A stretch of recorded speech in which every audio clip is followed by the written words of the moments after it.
Mon nom est Élie Saint-Jean.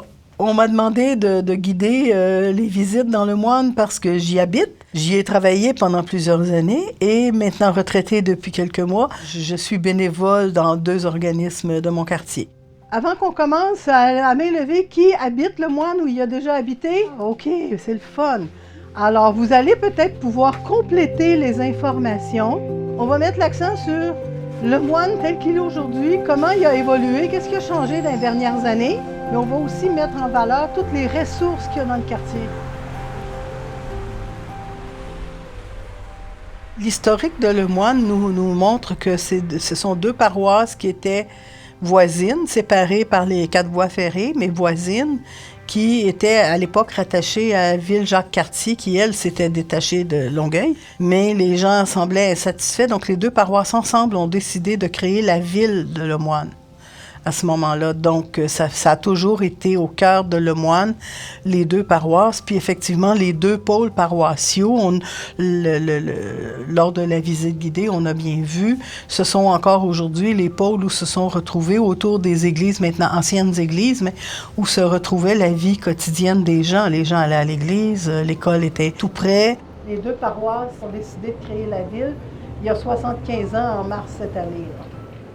Le centre La Jeunesse, au moment où Le Moine était une ville, c'était un centre de loisirs. Et la ville de Longueuil en a hérité avec les fusions de toutes les infrastructures. Et depuis quelques années, il est prêté à ce qui s'appelait Acro-Gym, mais qui maintenant s'appelle le Club Virtuose. Les gens déplorent de ne plus avoir ce bâtiment-là accessible pour eux. Parce qu'avant que ça soit prêté comme ça, que ce soit mis à la disposition de cet organisme-là, il y avait au sous-sol un gardien payé par la ville pour que les gens aillent s'amuser, des tables de billard, de ping-pong, les jeunes se tenaient là, les ados. Et il y avait un surveillant. Les gens ont le sentiment, à Le Moine, d'avoir perdu ça. C'est pour ça que dans le cas de l'église Saint-Maxime, quand la paroisse a annoncé qu'elle la mettait en vente, le bâtiment avec donc l'église et son presbytère attaché, la table de quartier a été interpellée par la CDC en se disant, qu'est-ce qu'on peut faire comme organisme du quartier pour garder ces ressources-là, ces bâtiments-là au service de la communauté? Parce que ce sont les gens de la communauté qui les ont payés avec leur dîme à l'époque. C'est 3 organismes qui se sont mis ensemble pour créer un nouvel organisme à but non lucratif qui s'appelle Centre communautaire Saint-Maxime. Et c'est voulu qu'ils ont gardé le nom de l'église parce que ça crée un sentiment d'appartenance chez les gens. On va continuer à droite pour se rendre jusqu'à la rue Saint-Louis.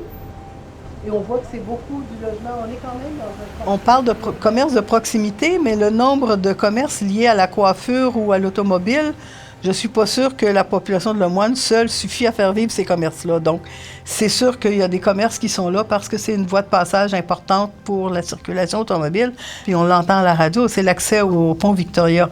Comme c'est une route au niveau national, c'est le gouvernement du Québec qui en est responsable à 116, 112. Là. Donc, il y a des contraintes vraiment importantes. Il y a des plans pour la rendre un peu plus revitalisée avec plus de bancs, des trottoirs plus larges. Mais trottoirs plus larges, ça peut nuire à la circulation.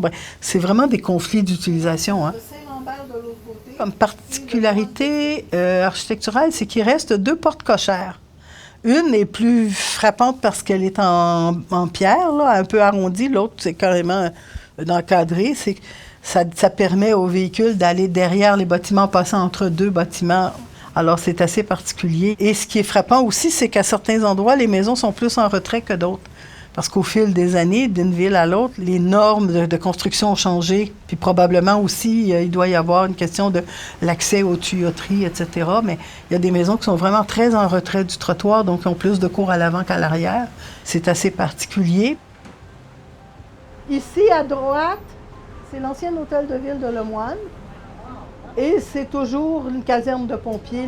Les camions sortent de l'autre côté, on va le voir tantôt. Je me suis informée au service des incendies, puis on me dit qu'elle est toujours en fonction. Il y a un citoyen résident de longue date qui disait que la rue Charon était nommée en l'honneur du propriétaire de la ferme des terrains, parce qu'il y avait une maison de ferme en face de l'hôtel de ville. Aujourd'hui, il y a un gros édifice en croissance, c'est 100 condos. Mais moi, je me souviens, jusque dans les années 90, c'était une vieille maison de ferme qui était là, avec une vieille grange. Mais le propriétaire, M. Charon, les lots, son terrain ont été vendus, redivisés, mais la ville a donné le nom En fait, probablement tout Saint-Maxime, ou à peu près, c'était les terres de la ferme Charon. Ça explique aussi un peu cet esprit de clocher, on pourrait dire, là, que les deux paroisses sont très distinctes parce que séparées par la voie ferrée. Alors, quand tu es un enfant puis que tu te fais dire toute ta petite enfance puis jusqu'à 12-13 ans, ne sors pas, attention, tu as le boulevard Taschereau d'un côté, c'est dangereux, de l'autre côté, tu as les voies de chemin de fer. Fait que c'est certain que ça te maintient dans ton quartier limitrophe à toi. Alors, il y a un train, on va attendre, la lumière a beau être verte, on ne peut pas avancer. Alors, de ce côté-ci, quand on va avancer tantôt, vous remarquerez, du côté droit, sur la chaussée, il y a une piste cyclable, le petit bout avant et un petit bout après la voie ferrée. En fait, c'est 4 voies ferrées, hein? 4 voies ferrées, c'est large, là. Et puis, ils vont jamais vite, les trains, parce qu'ils sortent ou ils rentrent du pont Victoria. De chaque côté de la voie ferrée, il y a des terrains inoccupés. Il y a du côté de la rue Saint-Louis, qui permet là, d'aller prendre la 116 vers Belleuil, par exemple. Il y a un terrain qui a été aménagé en stationnement lors de la rue. À la table du quartier, on nous a dit que c'était une entente entre la ville et l'hôpital Charlemagne. De l'autre côté de la voie ferrée, c'était ce que c'est connu sous ancien dépôt à neige. C'est un peu l'anecdote. J'y ai aussi mes racines. Ma mère étant originaire de Saint-Josaphat, mes parents se sont rencontrés sur le fameux terrain de dépôt à neige, alors que une pesait les camions vides et pleins, l'autre, lui, venait prendre livraison de charbon pour l'entreprise de son père. Alors, le nouveau poste de pompier, caserne 41, vous voyez, tout récent. À notre droite, le renommé Hôtel Moscard et ce qu'il en reste. Les dernières années, il servait plus de tournage pour les différentes téléséries. On le reconnaissait d'emprunt de téléséries québécoises, là. Et il est question de garder son affiche parce qu'elle est assez emblématique des motels des années 50. Tout le long du boulevard Taschereau, à un moment donné, il y avait des motels comme ça, là. Ça faisait partie comme le cabaret qui était presque à côté, là, le cabaret Doric. Moi, la première fois j'en ai entendu parler pour la peine à la table de quartier, c'est qu'il venait d'y avoir un assassinat dans des chambres en haut. Alors, on va tourner à droite sur la bretelle de Taschereau. En fait, dans les livres d'histoire, on nous dit que c'est l'ouverture du boulevard Taschereau qui a amené beaucoup de gens, qui a fait le développement de la ville de Lemoine, qui a amené des gens à vouloir acquérir une propriété, puis il y avait des emplois dans les petites entreprises tout autour, et beaucoup de gens de Lemoine, des deux côtés de la voie ferrée, travaillaient pour le CN aussi, parce que la gare de triage, elle est toujours là, mais il n'y a peut-être plus les usines qu'il y avait à l'époque d'entretien, mais il y avait beaucoup de gens qui y travaillaient. Donc, le boulevard Taschereau, il fait partie de la vie de Lemoine, mais il coupe le trajet pour aller ailleurs dans Lemoine. À partir de la voie ferrée, là, à partir de l'autre bord de Saint-Louis, c'est Saint-Lambert. Le boulevard Taschereau est important. D'ailleurs, il y a la traverse piétonnière qui a été construite. Moi, je l'ai toujours connue. Je l'ai vue enfant, là. Ma grand-mère habitait le coin. On nous interdisait d'aller. On montait, on traversait, puis on pouvait voir le trafic en dessous, puis ma cousine et moi, on venait de la campagne, alors on trouvait ça bien impressionnant comme grande ville.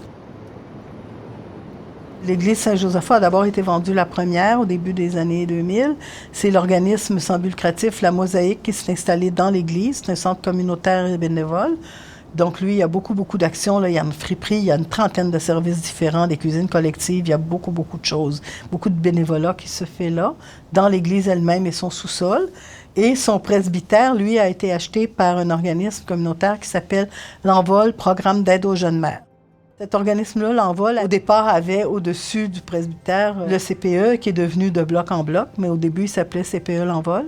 Et ils ont gardé la garderie dans un autre bâtiment, donc ils ont acheté un autre bâtiment pour faire une garderie, en priorité pour ces jeunes participantes à leur programme, mais c'est ouvert à d'autres familles vulnérables de la communauté et sur recommandation soit du CLSC ou d'autres organismes communautaires. Ils disent que c'est un gros dépanneur.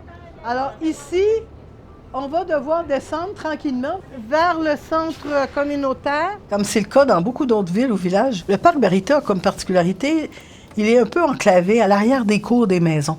Mais quand ça a été construit, là, les mères étaient au foyer. Ce n'est plus vraiment ça, mais autrefois, c'était la norme. Dans le HLM Famille qui donne dos au parc, j'ai entendu des parents dire « ben moi, je permets à mon enfant d'aller jouer tout seul au parc parce que je peux le surveiller de mon balcon. » D'ailleurs, les seuls qui, à ma connaissance, n'ont pas été contents du réaménagement du parc Barito, c'était les ados.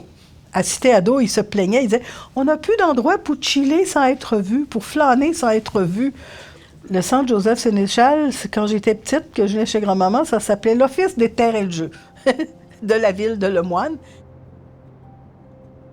À la table vie de quartier, la ville nous avait dit on veut l'avis des organismes en vue de réaménager le parc. On se donne rendez-vous le mois de juin dans le parc pour pouvoir en parler à la responsable de la ville. On arrive devant, la piscine, elle était cassée en deux ce matin-là, un début de juin, là. Littéralement, là où ça devient plus profond, c'était craqué. Il y avait de l'infiltration d'eau pendant l'hiver, ça a levé. Alors, ça a fait en sorte que la ville a dû prioriser cette rénovation de parc-là, le monter plus haut sur sa liste des choses à faire. Ça a pris 2 étés avant d'avoir la nouvelle piscine. Alors, ici, nous sommes là où il y avait la piscine avant. Elle était presque collée au bâtiment. Ici, on voit, là, juste devant nous, il y a un mur de graffiti. Il y en a un sur un autre mur là-bas. Là, quand on est dans la piscine, on le voit bien. Ce sont des propriétés privées des voisins de la rue qui ont donné l'autorisation de faire des murs graffiti. Donc, de temps en temps, ça change. J'ai envie de reprendre l'image que j'ai dit justement à l'ancienne directrice de la Maison de la Famille, qui l'avait trouvée assez pertinente finalement. C'est un peu le village des irrésistibles Gaulois. Entre gens de Saint-Joseph et de Saint-Maxime, on pouvait bien se chicaner, puis les ados se battaient sur chaque côté de la traque là, à une certaine époque.